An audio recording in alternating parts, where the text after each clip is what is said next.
On the line with us today is a artist that you probably know best for songs like Let It Rain and Whatever She's Got, or maybe Red Light. Mr. David Nail joins us on the phone line. How you doing, David? I'm doing wonderful. Thank you for having me. It's great to hear your voice. Well, thank you. Catch us up. What have you been up to? Well, we've been on the road this year. We've been off the last couple of weeks. I've been home working. We're actually doing quite a bit of stuff. We're going to have a lot of new music out in the next several months. Working on a Christmas EP, which is something I've never done before, that I've actually gotten really into. You know, most people don't think about Christmas in July, but it's, you got to kind of plan these things ahead of time so they're ready to go, when it's time when people want to listen to some Christmas music. So it's something my wife had always kind of talked to me about and wanted me to do. And just got a wild hair this summer and decided I was going to finally do it. So it's about 5 or 6 songs, but, pretty much just standard songs that people are going to know all of. And we kind of stripped them down. So we're doing kind of acoustic, sort of like you're just sitting around a campfire, but, just picking with a guitar and singing, but it's just Christmas songs instead of, the regular songs we'd be singing. Is it hard to get in the frame of mind and in the Christmas mood in July? It's funny when you start out singing them. I literally just left the studio about 30 minutes ago. It's funny when you start out, it's a little odd, I got to admit. But you sort of get into it as you start singing, one or two of them, and the next thing you know, I've been joking with the guy that's the engineer. I said, every time I leave here, I feel like I need to go by Lowe's and see if the Christmas trees are out. I love it. I'm getting ready to go in August and record a new regular record, not Christmas, not any holiday themed, that I'm super excited about. I've been working with a guy named Anderson East, who's a soul singer out of Northern Alabama who is extremely talented. We started, I guess, writing together at the end of last year, and sort of, I guess, about midway through the spring, we kind of looked at each other and was like, what are we going to do with these songs? And so we're gonna start out making a record in the first week of August, and start out with 4 or 5 songs, and then see where it goes from there. And we'll probably release a song, hopefully by the end of the year. I would hope so. I love it. David Nail joins us. You're going to have the chance to see him right here in the area. He's going to be on stage at Joe's Honky Tonk on Thursday, July 25th. If you go to outhousetickets.com, you can make sure you have those ready to go for the 25th. David, you had that run of hits starting, man, it seems like time flies. Is it hard for you to really think that it's been, nearly 15, 20 years ago since it all started coming together for you in your career? Well, it's odd because my wife and I just celebrated our 15-year anniversary, and that's right when Red Light came out. So It's probably not been that long since it was a hit, but no, it's been out that long. So yeah, it is a little hard, when people every once in a while we'll have some people come out to the shows and they're like, "Hey, I grew up listening to you." And I'm like, "Okay, hold up, now I'm not quite that old yet," but it definitely kind of wakes you up a little bit. But I've been lucky enough to, I think if anything, it just shows longevity. I've been lucky enough to be in this business in one way, shape, or form for about 20 years and been on the road for about 15. So something that we still enjoy thoroughly. I love getting on the bus every day, and I love, going on stage every night. And, I can't quite, roll around like I used to, when I was 35. Now that I'm 45, it's a little, the mornings can be a little tougher on you. So I tend to get in bed a little earlier than I normally would, 15 years ago, before I had 3 kids and before I was married. So, but it's still a lot of fun, something that I look forward to and still enjoy a lot as much as I did, 15, 20 years ago. And I tell people all the time, I feel like the good Lord put me on this earth to do this. He certainly didn't give me many other talents. And so, this is what I'm going to do until they tell me I can't do it anymore.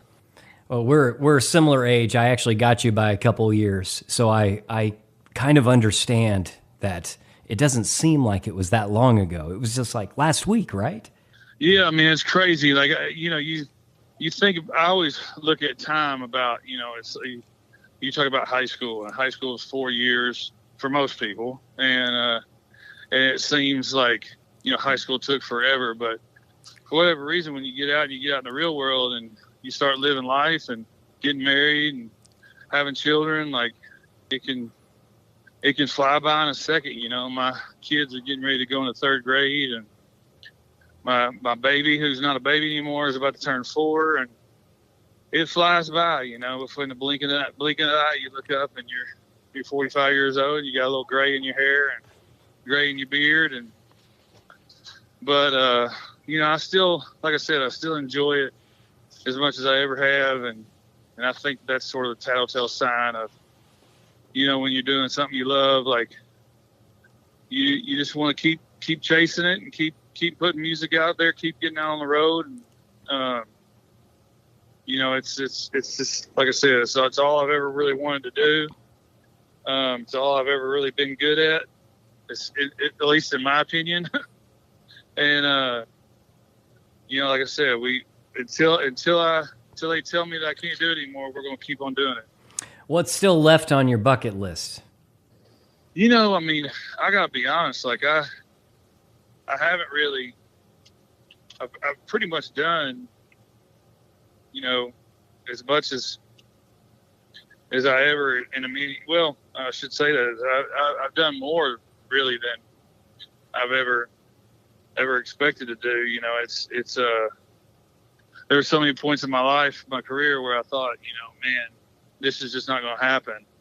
And so to have the amount of success I have, it's been a dream come true, something that I certainly don't take lightly. Very, very blessed to have had the career I've had. And, I mean, I hate to keep saying it, but it's just, I love it. I always played sports growing up, and I always thought for a long time that that's something that I was going to do was play sports. Certainly into college, and as soon as I got the music bug, it was full steam ahead music, and sports became a close second. I mean, I didn't completely forget about them, but. As soon as I got the bug of being on stage, it was sort of like I've never been one to do drugs. I always tell people, but I can only imagine it's sort of like that. Like you just get that fix of needing something so bad, and that's how it was when I started singing for people, and people started requesting songs, and I started writing songs, and people started liking them, and it was just the most surreal sort of feeling and experience. And I feel like I'm repeating myself 100 times, but it's just all I've ever wanted to do. David Nail joins us. He's going to be at Joe's Honky Tonk in Kearney on Thursday, July 25th. Get your tickets now at outhousetickets.com. You brought up your wife, Catherine, just a little bit ago. And a little over a year ago, you put out a docuseries that she was a part of, and you talked about your relationship. For those that maybe missed that, you can find it on YouTube. Tell me a little bit about what that's about and maybe what you learned from the process of doing that docuseries. Well, I think, we've had a lot of life experiences that a lot of other people have. We got married, and I was on the road constantly, and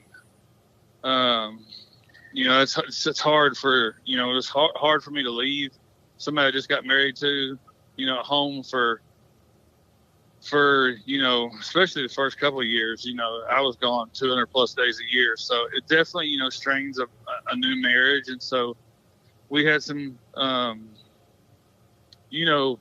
stuff that we had to work through, and then one day we woke up and we'd been married for several years, and my wife told me we didn't have any children, and I was like, well, I'm sort of aware of that, but what I wasn't aware of is what I wasn't aware of is that, there was something more to it. And so we went through infertility for about 4 or 5 years. And, before we were able to conceive, our twins, and then later, little girl via IVF. And that just, was a whole new set of issues. And then, before that, I went through a very public, sort of coming out of, some depression and anxiety that I dealt with for most of my adult life, and just kind of had to, nothing more than anybody else that's young and falling in love and trying to figure out the ways of the world. Everybody has their own issues, and it was just sort of a way for us to tell our story. And especially with the infertility, we've met so many people that have identified with our story, and it's resonated with, people. And, we just, you selfishly do it because it kind of helps you to talk about, but at the same time, like, you just don't realize and how much it's going to affect other people and how much it's going to touch other people. And, it sort of makes the, I guess, uncomfortable conversation worthwhile. Yeah, you bet. Well, if anybody would like to hear about David Nail and his wife Catherine's experience with some of those topics, go check it out on YouTube. It's the Best of Me docuseries. And David, we're excited you're coming to town, and also very excited that you're working on new music. Thank you so much for taking a little time to tell us about it today.